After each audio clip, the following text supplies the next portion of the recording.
Hello, everyone. We are in for this week's video, which comes at the very end of the week. But I wanted to take the time to actually get everything together that I wanted to include with this video, and that just took a little longer than planned. So, as I mentioned with our last one from last week, we were going to take a look. Right now, we're taking a look at two of the border states during the Civil War. Last week, we took a look at Kentucky, which actually had declared neutrality at the start of the war, only to end up having to get drawn in because of a Confederate invasion.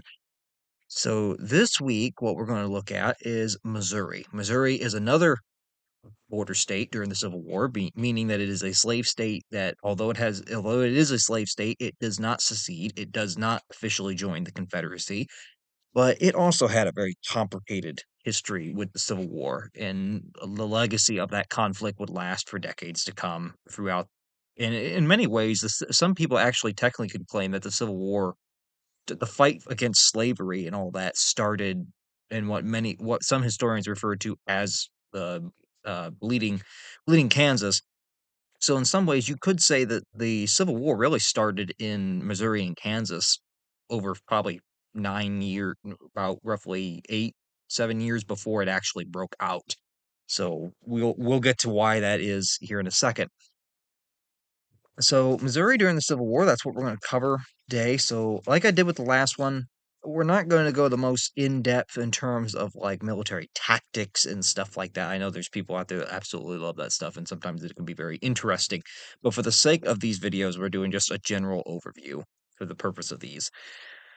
So, for Missouri, of course, we got to go back to a little bit of the state's history here. So, slavery is nothing new west of the Mississippi, before Missouri is even a state. Mind you, Missouri is one of the first states to be created west of the Mississippi River. It is not the very first. I mean, technically, Louisiana is before it, but Louisiana does have a portion of it that is east. So, the first state to be entirely created west of the Mississippi was Missouri. And slavery is nothing new there. Slavery had been introduced to the region far before it came under American control. It was introduced by the French in the 18th century when it was part of French Louisiana. And then, of course, the Spanish ended up taking over French Louisiana after 1763 with the end of the French and Indian War, of which, in order to deny England the land, they basically gave it to Spain, which had been an ally, just because they felt more confident giving it away to a friend, only for Spain to decades later give it back to France. And then Napoleon ended up selling Louisiana to the United States in order to keep it out of British hands. But slavery was something that had been introduced originally by the French. It had been continued under the Spanish, and it, of course, continued under American control in the region. The agricultural potential of the Mississippi River and the Missouri River valleys that ran through the state and along it would end up being the main driver for demand for chattel slavery. The land was very similar to what you'd find in the Deep South in many ways. It had fertile agricultural land that could be maximized for output if you had enough slaves to do it. Now, the land that encompasses Missouri, as we said, it was part of the Louisiana Purchase back in 1803, in which the United States ended up purchasing the French Louisiana Territory for, I forget what the exact amount was, but it was literally like pennies an acre, and Napoleon sold it to the United States. And this was the biggest territorial acquisition that the United States ever got during its expansion west. And that was, of course, done under Thomas Jefferson. Now, Missouri would not become a state automatically, of course, just because it got bought by the United States does not mean it's going to be organized automatically because it doesn't have enough settlers yet, not like further down south to the state of Louisiana, which will be admitted in 1812, which they already have a big population boom going because you have the big city of New Orleans right there. So Missouri is not going to become a state immediately in 1803. It has to be settled first. And settlers are mainly going to come from other southern states. And of course, those southern settlers from states like Tennessee, Kentucky, Louisiana, once it gets admitted, and other deep south states, because at the time we didn't have not Missouri, Mississippi and Alabama yet. But those southern settlers, of course, are going to continue the slave practice in the area because they're going to bring their slaves with them when they come to settle. So that continues and sets up slavery in Missouri to become an official institution that's not just going to go away. Now, when Missouri became qualified for statehood, it did cause a political fight in Congress. Missouri ends up applying for statehood around 1819, 1820. However, the slavery issue, for some reason, is now starting to become a massive problem.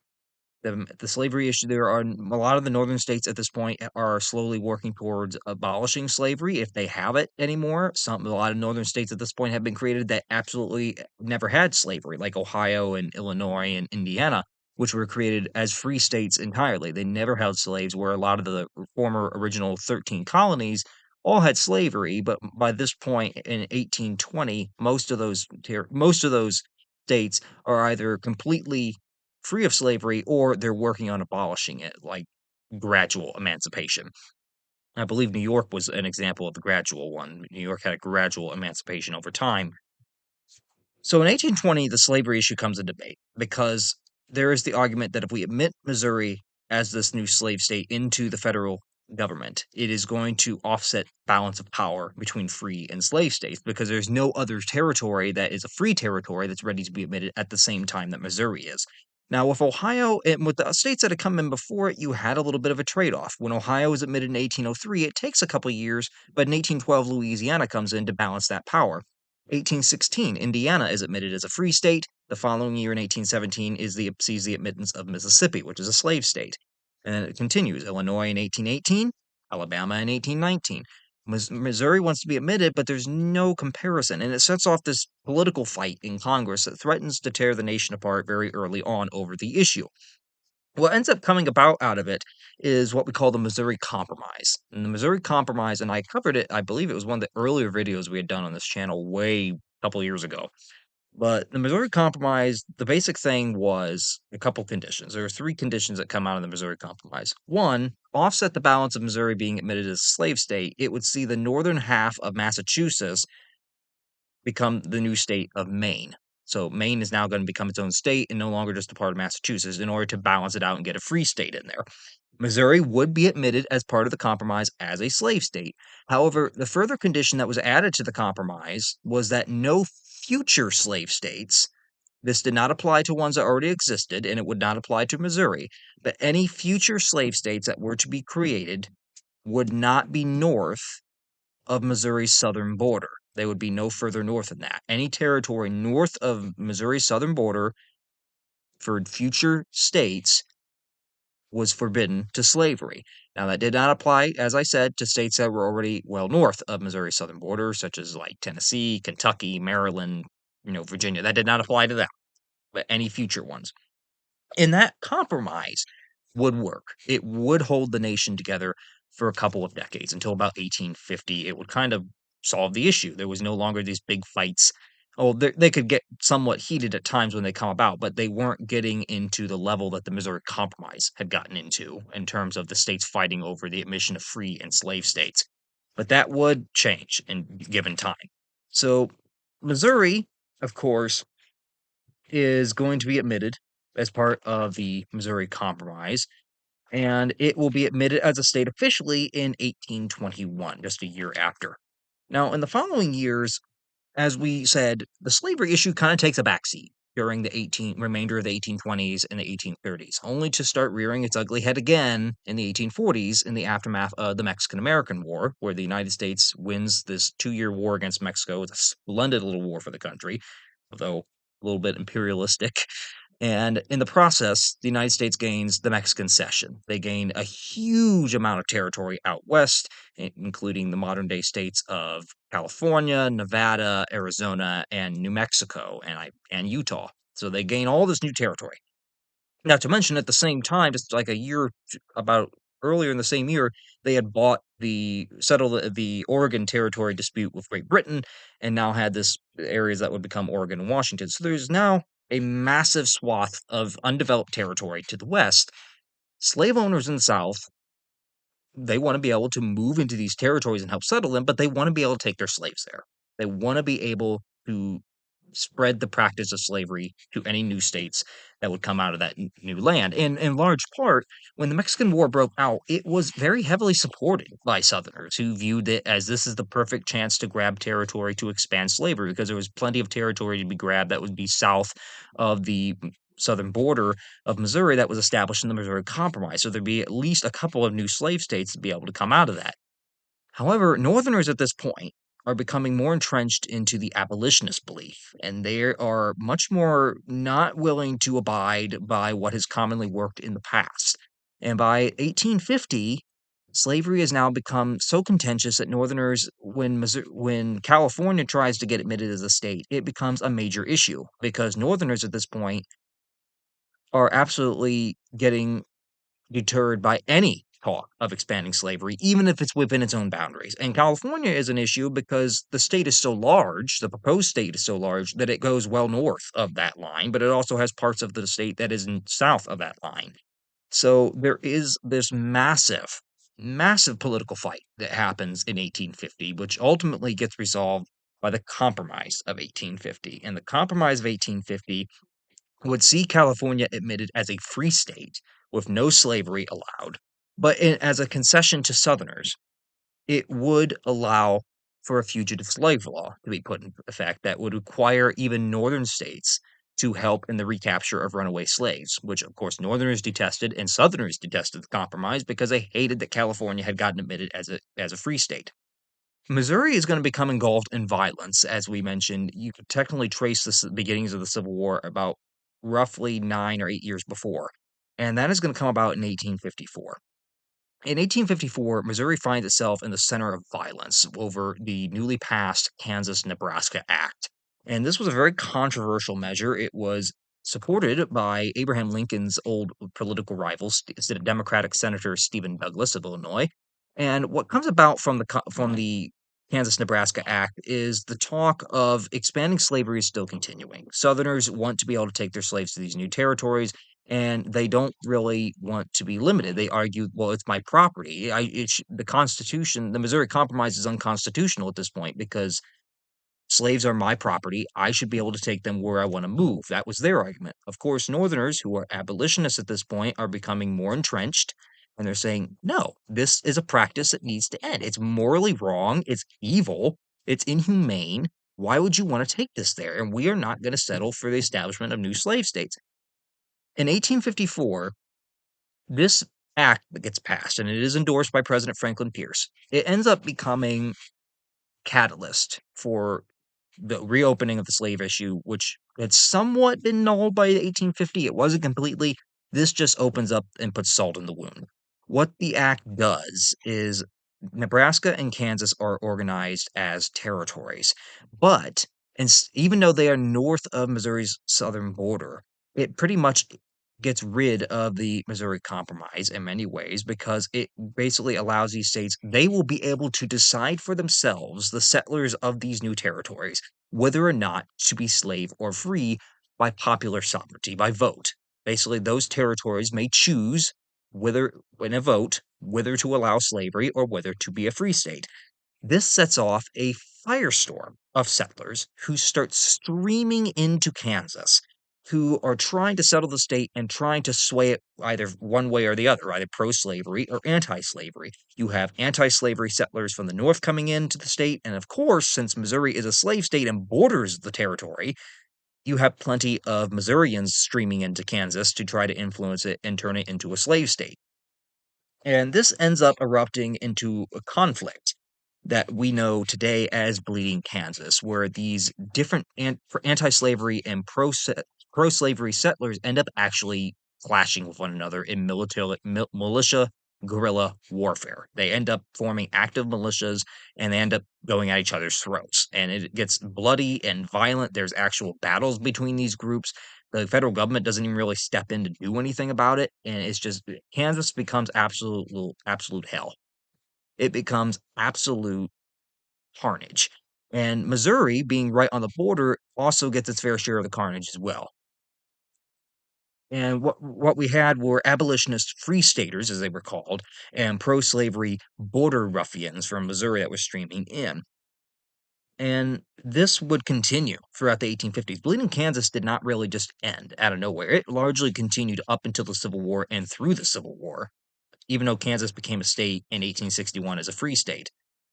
Now, at the same time that Bleeding Kansas is starting to go into effect, Missouri in the 1850s is starting to see a change in its population that's going to influence events in the coming war that is on the horizon. In the 1850s, Missouri sees a large number of German and Irish immigrants start immigrating into the state, particularly into the large urban city centers such as St. Louis, Jefferson City, and Kansas City. These are going to be major urban centers that are going to see a large influx of German and Irish immigrants from northern states. And since they come from northern states, they're not really slavery people. They're not pro slavery people at all. These are very abolitionist, northern minded people. And they're going to have an impact because now they're going to start making up a substantial portion of the state's population. And that's going to affect how its loyalties are going to fall in the coming war. It would also impact Missouri because at the same time in the 1850s, railroads are starting to be built extensively into the state, which will connect it to many cities throughout the country, but primarily to a lot of northern cities, and thus allowing a lot of inter exchange between commerce and traffic and people coming back and forth, and exchange of ideas as well. Now, in the 1860 election, Missouri would show a divided electorate. That is, of course, the election that is pivotal. It's the one that the South ends up seceding over because of Abraham Lincoln's election. And Missouri, at the same time that year, was also having a gubernatorial election over in 1860. They not just the president, but they also had a governor one. For governor, they ended up electing Claiborne Jackson, who was a pro-Southern Democrat who would be the next governor. The previous governor had been very pro-Northern. Jackson is the opposite. He is a pro-Southern person. In the presidential contest, Missouri would end up going for Northern Democrat Stephen Douglas, which was the only state that Douglas ended up actually winning outright.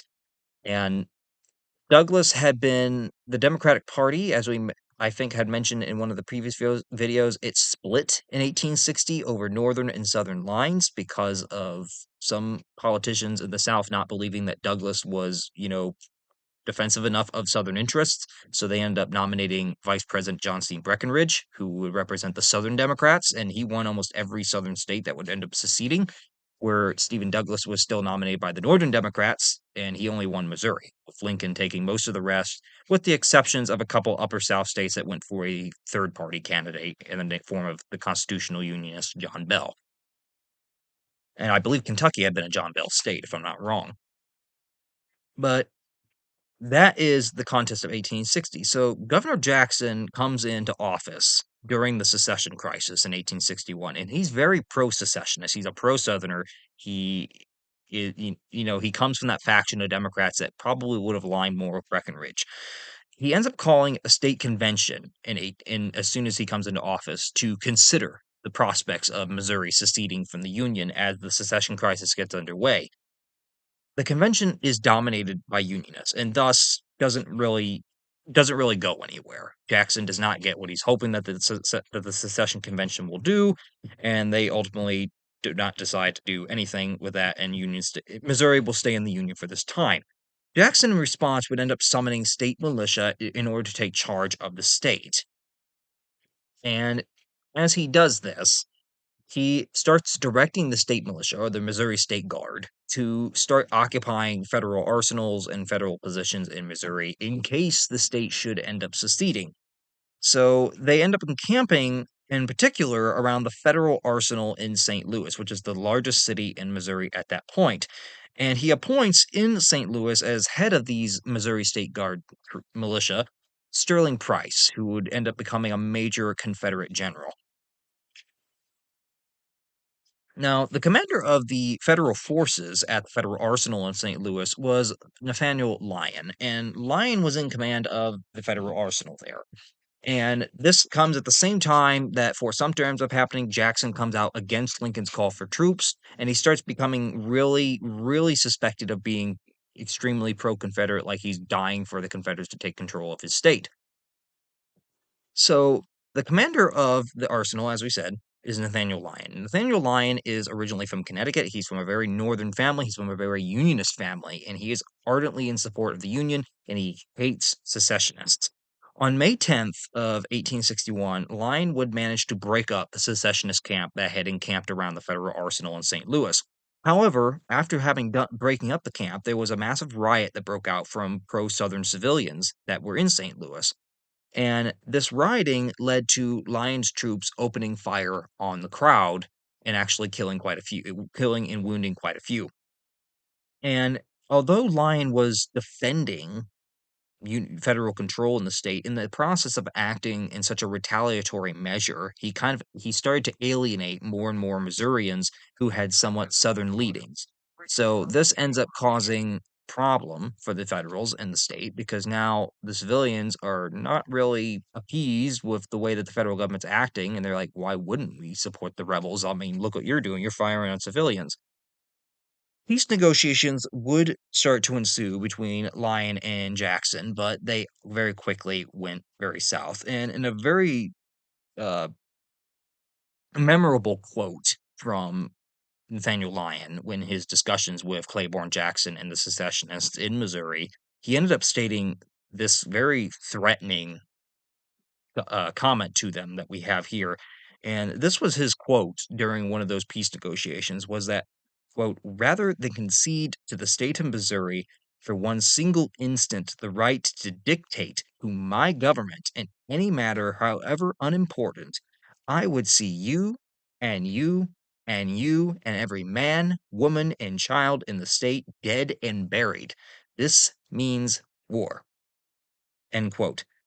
Lyon was setting out a very straightforward argument to the secessionist forces and Governor Jackson that I am for the Union and I would rather see you shot and killed than accede to your demands to rescind federal control in the state. I would rather shoot and kill you myself than allow you to take this state out of the Union. Lyon, in response, would end up sending troops to occupy the state capital of Jefferson City, at this point becoming more than aware that Jackson was in the pro-Confederate camp and was very likely trying to stage some sort of a secession convention. Jackson and Price, in response, would end up fleeing beyond Missouri's border into Arkansas, which was a Confederate state at that point. Price, upon reaching Arkansas, since he is the commander of the Missouri State Guard, guard he ended up merging the Missouri State Guard with Confederates there in Arkansas under Confederate General Benjamin McCulloch on July 29th. And it's not exactly the most happy of relationships because Price comes in there. He does join up with the Confederates, but he insists that the Missouri State Guard act in cohesion with them, that they are not part of the Confederate Army. But McCulloch only agrees to merge with him if he is allowed to have overall command, not Price. And that kind of starts a little bit of a prickly relationship between the two men. Mind you, that McCulloch is from Texas and thus has a whole demeanor to him on his own. Around 13,000 men would end up encamping out of this combined Confederate and Missourian militia force outside the town of Springfield at Wilson's Creek, which is going to end up being the first major battle of the Western theater of the war. So on August 3rd of 1861, Nathaniel Lyon moves to intercept these Confederates under McCulloch and Price at Wilson's Creek. He won the occupying Missouri's capital and getting the secessionist governor out of there, getting Price to get out of there. Now they're coming back, and he wants to basically secure the state for the Union. These forces must be dealt with. So on August 3rd, he moves to Wilson's Creek to intercept them. However, he is badly outnumbered by Confederates, and this, of course, leads to a massive Union defeat, of which Lyon himself ends up being killed during the battle. The brief Confederate advance, however, after the Battle of Wilson's Creek, ended up being thrown back by General John Fremont, the former Republican pallbearer in 1856 during the presidential election of that year. And the Confederates, although they win Wilson's Creek, they aren't able to make the substantial push into Missouri that they were hoping that the victory would be able to get them. In November of 1861, Governor Jackson, at this point pretty much still in exile because he's not in control of the state government anymore, he ends up summoning pro-Southern legislators to vote for secession, knowing that this will pass, some sort of a secession ordinance, even though he has no real authority to actually declare one. Of course, this makeshift session does pass a secession ordinance, and they symbolically were admitted to the Confederate States of America on November 28th. So symbolically, kind of in the same way they did with Kentucky, the Confederates do accept Missouri as part of their union. They do accept the, oh yeah, Missouri's part of the Confederate States, even though the Confederate government of Missouri never actually held full any kind of political control, any kind of actual authority within the state. Very similar to how it had been in Kentucky, which is why, again, why the Confederate flag has those two extra stars, one for Kentucky, one for Missouri, even though neither one of those two states ever formally really joined. And before we go here,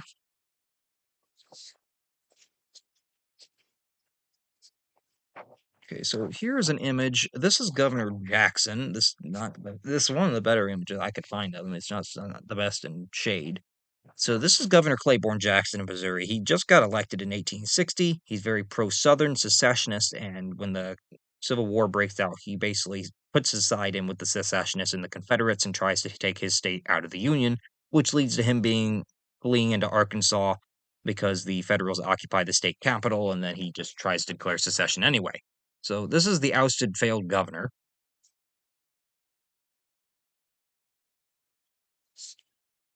And here,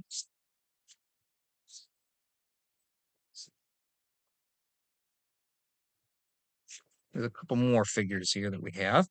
So here we have Sterling Price. He is going to be the major thorn in federal forces side in Missouri during the course of the war. He is the main person that goes into Missouri trying to secure it for the Confederacy during its entire duration. He is appointed as commander of the Missouri State Guard militia that Governor Jackson puts into place, but he very rapidly, upon joining that with the Confederates, becomes a general in the Confederate Army. So he'll be back. He does not just disappear. And then here we have this is Nathaniel Lyon. So this is the guy that kind of alienates a lot of Missourians at first with his very harsh tactics and trying to suppress the secessionists, such as, opening fire on demonstrators that had encamped around the federal arsenal. His comments toward Governor Jackson, secessionists, basically saying that I will see you killed, shot, and killed along with the women and children if you try to take the state out of the union, try to dictate to my government what you're going to do. So Lyon is a very ardent secessionist. Well, he's a very ardent Unionist, but his actions end up doing more damage than good. He ends up getting killed, of course, at that very first big battle at Wilson's Creek in August of 1861. And then here we have General Price's Confederate cohort, Benjamin McCulloch. General Benjamin McCulloch was from Texas. He led the Confederate forces up there through Arkansas that joined with Price and went into Missouri at Wilson's Creek. But him and Price did not get along because McCulloch very much wanted command solely under his control and not Price to have any of it. And Price is kind of like, I'm been the one fighting in the state. Why should you have all the command? I know it better than you do. And it ends up getting a very prickly relationship between these two men. McCulloch will end up dying himself about a couple months after Wilson's Creek at the Battle of Pea Ridge in Arkansas, which we will go over here briefly. And then here is an image of one of the Harper's Weekly illustrations of the charge of the 1st Iowa Regiment with General Nathaniel Lyon at its head at the Battle of Wilson's Creek near Springfield, Missouri, August 10th, 1861. That first big battle that erupts in the Western Theater. It happens to be in Missouri, a border state, where Price and McCulloch try to basically move into the state to try to secure it for the Confederacy. Unfortunately, that does not end up happening. Even though they win this battle, any further advance that they try ends up getting impeded by even larger federal forces that come down as a response.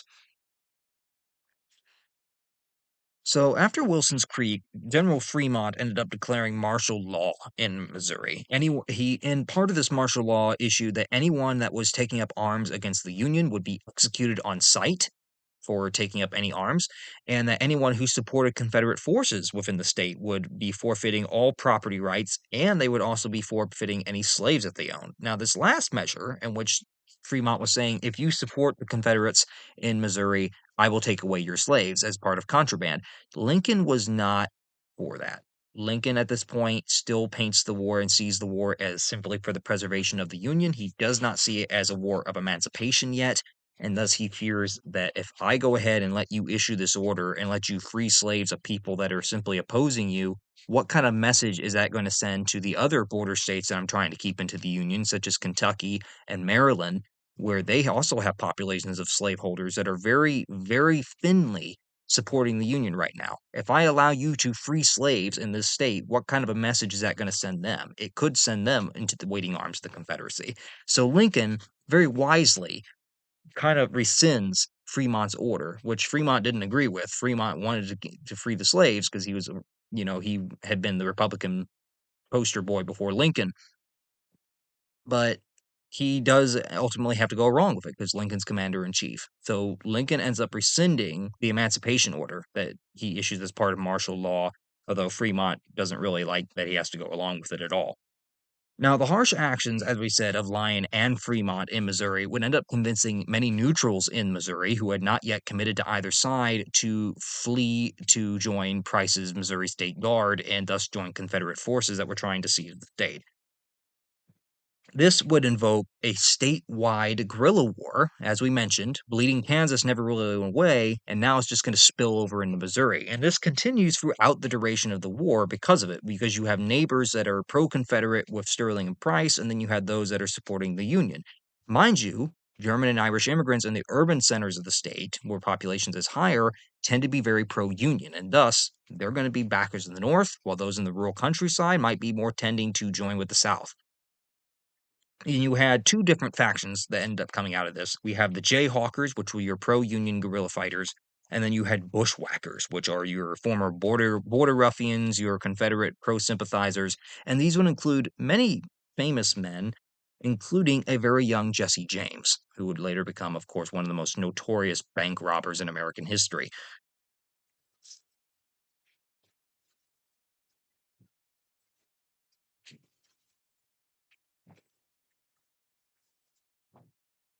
So in early 1862, the Union would work on a what they called a riverine strategy in order to control the Mississippi River. Part of the Union war effort is working toward a war aim of if we can capture and take control of the Mississippi River in its entirety, we will split the Confederacy into two, and thus it will be easier to win the war. So in 1862, the Union goes full on this strategy. In April, the city of New Orleans ended up getting captured by a Union naval squadron that was sent up the Mississippi River in Louisiana, and then the Battle of Shiloh and battles of Fort Donelson and Fort Henry in February and April of that year ended up actually pointing the Union forces in the northern end of the Mississippi River down into Tennessee, down to take Memphis, and down pushed Confederate forces down into northern Mississippi. So this is slowly gaining the upper edge against the Confederates to the point that they're not really able to really think about going after Missouri at this point because that is more of a liability at this point. They can't really shift their forces to Missouri when they're trying to hold ground because the Confederates rapidly realize that if they lose the Mississippi, what the Union's aiming for, and thus they're trying to divert all military action toward holding their strongholds that they have on the Mississippi River. They don't have a despair on an expedition or an offensive into a what is at this point still a Union state. I know. Plug that in. So, here. Oh, sorry.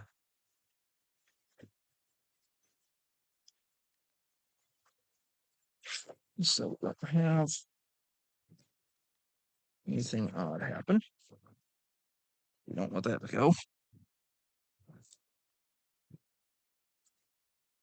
And as part of this campaign of the Riverine Campaign, by mid 1862, pretty much every Confederate stronghold north of Vicksburg, Mississippi, has been captured on the Mississippi River. Mind you, Missouri's entire eastern border is the Mississippi River. And thus, if the Union controls that river, it's also going to be a lot harder for any Confederate forces to try to seize the state for themselves.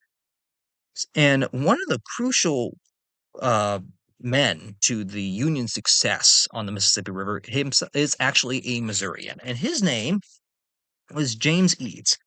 And James Eads is a he's a naval engineer that is residing in St. Louis, Missouri. Eads lives in at that time. Here is a picture of Mr. Eads. I don't know why it has all this extra detail.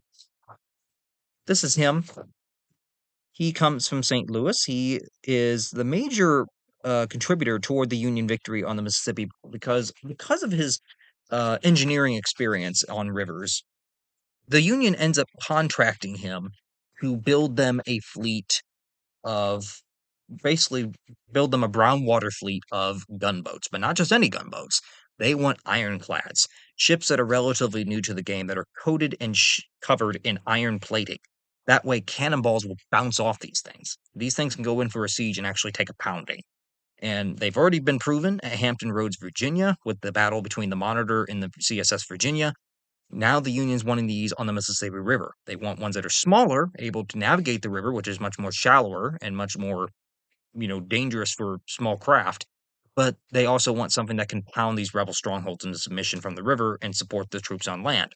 So Eads, a Missourian, ends up designing 9 ironclads for the Union Navy to use on the Mississippi River for the purpose of this riverine campaign. And they are a major boon toward the attempts of the Federals to gain control of the river. This is one of the ironclads. This is the Essex. And this just shows you what one of them will look like. They were very odd looking contraptions. I mean, it's a boat, yes, but an iron boat you don't usually picture as like a trapezoidal pyramid that just looks like it has cannons out the side. But this thing is coated in iron plating and can take a pounding. And the Union now has 9 of these going up and down the Mississippi River,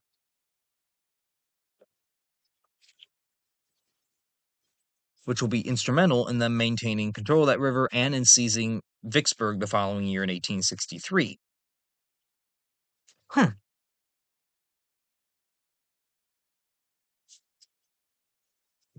So, of course, what the Riverine campaign is going to do, as I mentioned, and what we kind of already went through here, it's going to keep Confederates on the back pedal in the West because they're going to be trying to control and maintain control over whatever strongholds they have left on the Mississippi, which going in at 1863 is going to be vitally become Vicksburg, Mississippi, which is their last one left because that is their major supply routes to the east. They need to maintain that in order to get, food and other resort raw materials from the western part of the Confederacy in like Texas and Arkansas to troops out in the east that are going against the Federals in Virginia.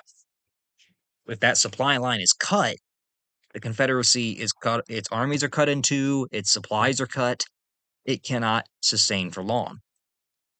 And because of that, the Confederates don't really make a move on Missouri because they can't afford to make the move on Missouri. Now, in March of 1862, the Confederates would make one attempt to try to take Missouri, but this would be the last one for pretty much 2 years. And it was again under McCulloch and Price. The Confederate forces in Arkansas would end up regrouping for an offensive to try to retake the northern part of Arkansas, which Union forces had actually invaded, and then hope that a victory there would allow them to go back into Missouri. So they would gather at Bentonville, and the commanders would include, as we said, General McCulloch, Sterling Price, and also Confederate Major General Earl Van Dorn. They would approach a Union force outside Bentonville, Arkansas, under the command of General Samuel Curtis and General Francis Sigel near Leetown, Arkansas. What would ensue over the next 2 days would become the Battle of Pea Ridge over March 7th and 8th of 1862. And in this battle, the Union forces were outnumbered by the Confederates. This should have been, at first glance, an easy Confederate victory. Union forces numbered at around 10,500, with Confederate forces numbering over 16,000. This is not a small outnumbering by any means. They're outnumbered by more than 6,000 men. This should have been what you would think would be a Confederate victory. However, there are problems with Confederate leadership. We already mentioned that McCulloch and Price already have a very prickly relationship of their own, but General Van Dorn is even worse. General Van Dorn does not allow his subordinates, he doesn't coordinate his subordinates like he should. He also fails to use scouts and reconnaissance. He does not get the full lay of the land before he commits his troops into this battle. Because although the Union forces at Pea Ridge are outnumbered, they hold much better defensible ground that gives them a advantage in defense, which the Union uses to their advantage. They know that they're outnumbered, so don't press an attack, wait for it to come to you. Now, had Van Dorn committed proper reconnaissance, he probably would have been aware of that. However, he did not. So Pea Ridge would end up, of course, it didn't go well for the Confederates at all. They would end up losing Pea Ridge. The Battle of Pea Ridge went south of what they had expected.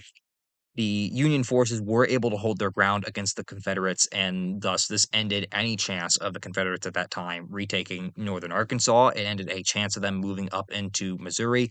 During the battle, this just it squashes their immediate plans for that region at the time. However, the Union victory is not complete enough that they can go further into Arkansas, so it's kind of a stalemate, but at the same time, since the Union held their ground, it's a Union victory. And during the battle, as we had mentioned earlier, Benjamin McCullough ends up actually getting killed. He does not make it through this battle.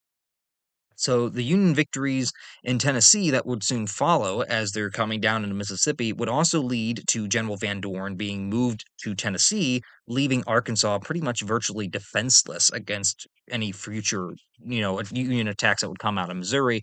And thus Price is left in Arkansas pretty much operating on his own with not much to show for it. Now, between 1862 and 1864, during the years of the war, Missouri would descend into guerrilla warfare once more. Whereas we mentioned the bushwhackers and jayhawkers are going at it again because there's a lack of any major military operations going on in the state, with the Battle of Pea Ridge now over and Price kind of wandering around in Arkansas, and of course Van Dorn's out, Cullen's dead. Confederates can't mount any major offensive there.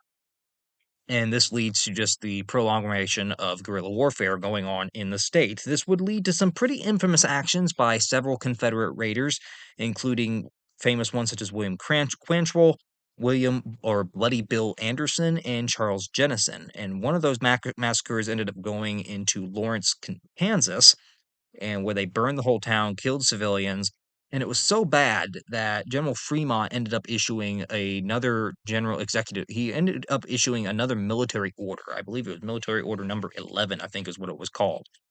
But as punishment, because he knew that as these raiders went through Missouri, they were getting support from pro-Southern Missourians, and he knew what counties that these raiders had gone through and probably gotten the support from. So there's four Missouri counties that, in response to the massacre that happens at Lawrence, Kansas, Fremont orders the residents of these four Missouri counties south along the riverbanks to evacuate their property and leave it so it can be burned and destroyed, leaving many refugees as the guerrilla war would intensify. And this was not just from the raid on Lawrence, but as the guerrilla war intensified in Missouri, you found both many families in Missouri would end up becoming these homeless refugees roaming the state after their homes had been burned to the ground, destroyed, pillaged, family members had been killed. And it was both pro Northern and pro Southern families that ended up experiencing this hardship. And this would be a depiction of one of those families that was this is some Union refugees, of course, that's being depicted, but this would have been pro-Southern ones as well, where they're just roaming what little they have left, trying to make way. But at the same time, they can't go back because their homes are destroyed. Some of them might be getting targeted by Confederate bushwhackers or Unionist jayhawkers because of their sympathies, and they're just living out in the wilderness, trying to make do with what they can.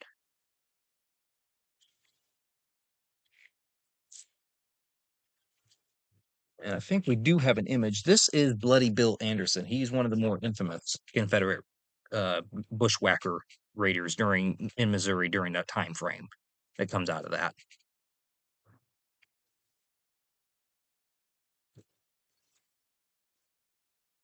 So as the war ended up, the final big actions in Missouri that ended up really sealing the war up for Missouri. I mean, the guerrilla raids would go on to the very end, but in terms of big actions, as the war ended up turning against the Confederacy in 1864, as the Missouri River had been fully captured at this point.